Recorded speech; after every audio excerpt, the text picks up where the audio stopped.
All right, this is the fourth video. Make sure you watch the other three. They're kind of more fundamental. They're easier technically and easier to understand. This one we're going to get into syncopation using the rudiments mostly that we outlined in the first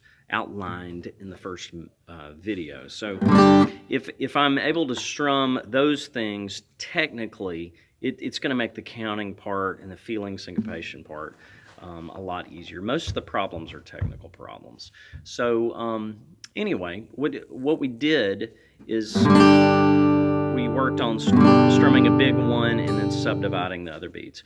So you can do that with 2 and 4, and they divide nicely in 4/4 time because you've got 8 eighth notes. So you can play, 4 groups of 2, or you can play 2 groups of 4. But the other thing you can do is you can play a 3 plus 3 plus 2. And that's one example of syncopation. So if I play that accent pattern on the guitar, it sounds like this.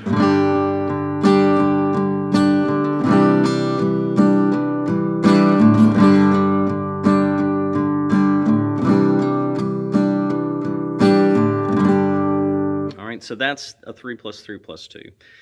The best way to learn to do that is to practice it as if it's a 4-string chord at first. So just kind of limit things to 4 strings. So if I take my rock G,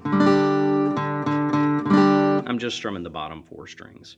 So take that and just practice Taki to Taki to Taki, Taki to Taki to Taki.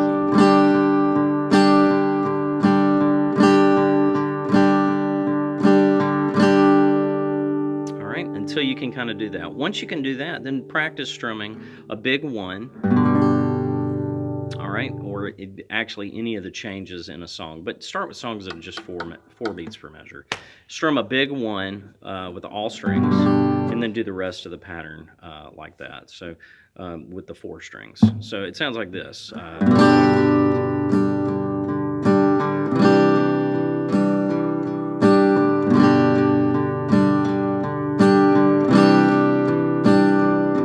Immediately that starts to sound a little more like modern music.